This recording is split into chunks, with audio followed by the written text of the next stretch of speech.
and welcome to yet another edition of ASKMZJUDZ. I hope you're keeping well and that you're taking care of yourself as usual, and those who are immediately in your space. For those of us in Canada, the weather has not been extremely nice, but I hope you are staying warm and dry. That's why it's called winter, and it's only a season that will pass, so we're cool. Glad to come your way again. Today, I'm going to be having my daughter, who's behind the camera, ask a question to which I'll respond. My question is, what is an example of how you've dealt with adversity? Okay, I think I'm going to draw on a work-related experience. While I would not like to define adversity, I hope there's a general understanding that is that one thing that we don't like, the things that disrupt our state of equilibrium, our well-being. So the example I want to share today is one at work where many years ago, I was managing a 4-portfolio responsibility at a very competitive college in Jamaica. And we had a new leader in this organization. And when this person came, I don't know all of the reasons behind it, but it did come across like she went ahead to like put stumbling blocks in my path. At that point, I was just starting my doctoral studies, and it wasn't as if I hid it because I actually asked her permission before I started the program.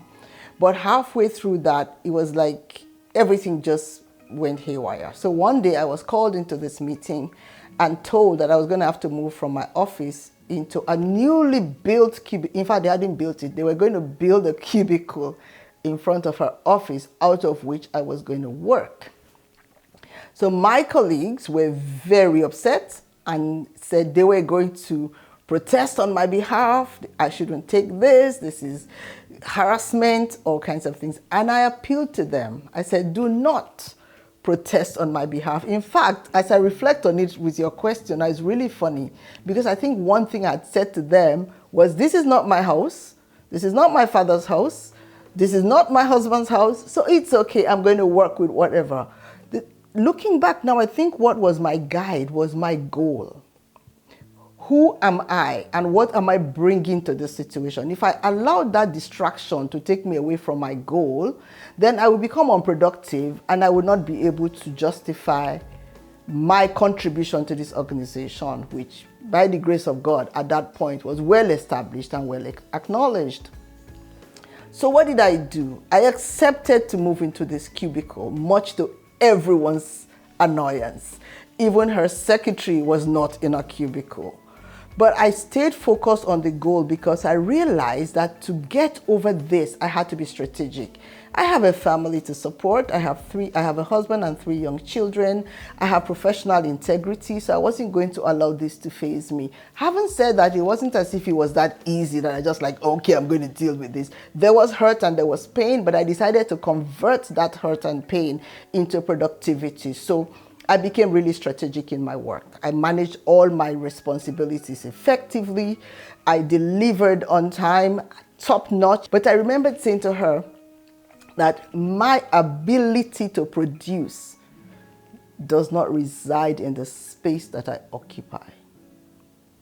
Looking back now, that thing came out of a place of pain, but that's what I said to her on the spot. I said, my ability to produce does not reside in the space that I occupy. And I said to her, even if you put me in the staircase, as long as I have access to my computer and internet access, I will deliver, so no worries. And I think it also made her uncomfortable because their response was, what they expected was different. So because I focused on the goal, I did my job well, I did my studies well, I took care of all of my responsibilities. Sometimes, to be honest, it was really painful and there was the urge to just say something. But looking back now, if I said anything out of annoyance or out of like a hitting back, I don't think the end result would have worked in my favor. So I'm going to fast forward to the end result. Eventually, more than a year into this process, I think she started feeling bad that I didn't react negatively.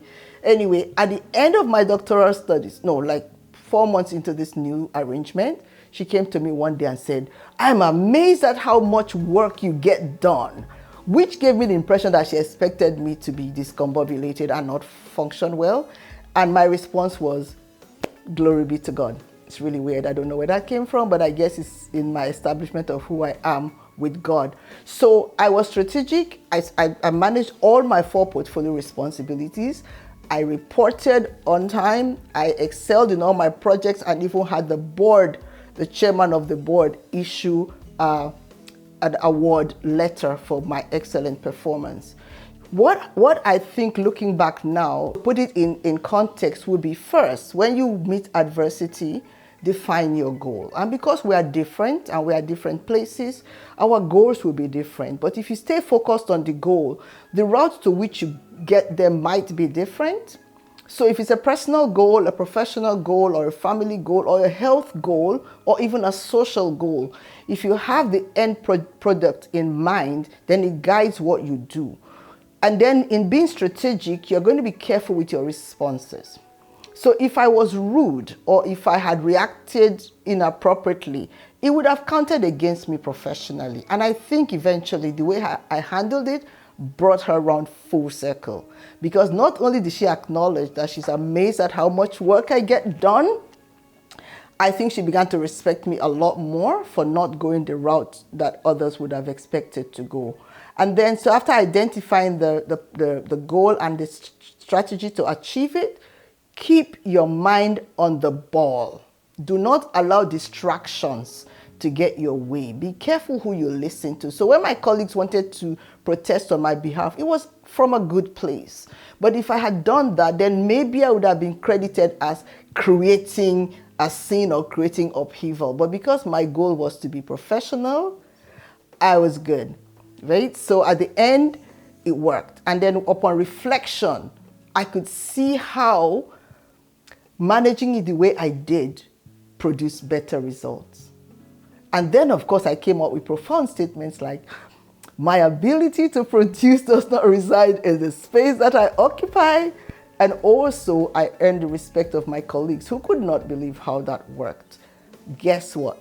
Eventually, it became obvious that the strategy to be focused on the goal produces results far better than being antagonistic or reacting. So reflecting and responding produces better results than reacting, from my experience. Now, like I said at the beginning, you may have a different way, but what I want to encourage you today is, if there is any challenge that you're experiencing right now, I'd like to encourage you to focus on the goal.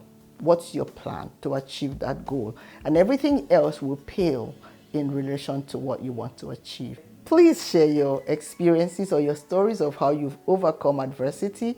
It doesn't have to be work-related adversity. It could be personal, professional, health, whichever way.